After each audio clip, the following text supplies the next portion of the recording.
ਬੁੱਲੇ ਸ਼ਾਹ ਸਭ ਮਤਲਬ ਦੇ ਲਈ ਭਰਦੇ ਇੱਥੇ ਪਾਣੀ। ਬਿਨ ਮਤਲਬ ਇਸ ਦੁਨੀਆ ਵਿੱਚ ਕਦਰ ਨਾ ਕਿਸੇ ਵੀ ਜਾਣੀ। ਕੀ ਹੋਇਆ ਜੇ ਦੌਲਤ ਹੈ ਨਹੀਂ, ਮੁਸਾਫਿਰ ਕਰ ਸ਼ੁਕਰਾਨੇ। ਮਿੱਠਾ ਬੋਲਣ ਨਾਲੋਂ ਬੰਦਿਆ, ਨਾ ਚੰਗੇ ਹੋਰ ਖਜ਼ਾਨੇ। ਜੇ ਸੱਜਣ ਨਾ ਹੋਵੇ ਰਾਜ਼ੀ, ਤੇ ਅਸਲ ਲਹੂ ਦੇ ਦੀਵੇ ਬਾਲੇ। ਛੱਡ ਬੁੱਲਿਆ ਉਥੇ ਕੀ ਵਸਣਾ, ਜਿੱਥੇ ਅੰਦਰ ਹੋਵਣ ਕਾਲੇ। ਕੱਲਾ ਛੱਡ ਕੇ ਟੁਰ ਗਏ ਸੱਜਣ, ਤੇ ਕਰ ਗਏ ਬੇਪਰਵਾਹੀਆਂ।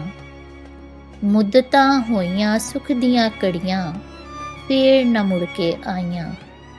ਨਾ ਮੈਂ ਪੂਜਾ ਪਾਠ ਜੇ ਕੀਤੀ, ਨਾ ਮੈਂ ਗੰਗਾ ਨਹਾਇਆ। ਨਾ ਮੈਂ 5 ਨਮਾਜ਼ਾਂ ਪੜ੍ਹੀਆਂ, ਨਾ ਤਸਬਾਹ ਖੜਕਾਇਆ। ਨਾ ਮੈਂ 30 ਰੋਜ਼ੇ ਰੱਖੇ, ਨਾ ਮੈਂ ਚਿੱਲਾ ਕਮਾਇਆ। ਬੁੱਲੇ ਸ਼ਾਹ ਨੂੰ ਮੁਰਸ਼ਦ ਮਿਲਿਆ, ਉਹਨੇ ਐਵੇਂ ਆ ਬਖਸ਼ਾਇਆ। ਕੈਸੀ ਬਾਜ਼ੀ ਖੇਡਦਾ, ਬਹਿ ਦੋਵਾਂ ਪਾਸੇ ਆਪ। ਹੱਥੀ ਮੂਰਤ ਘੜ ਕੇ, ਆਪੇ ਹੀ ਕਰਦਾ ਰਾਖ।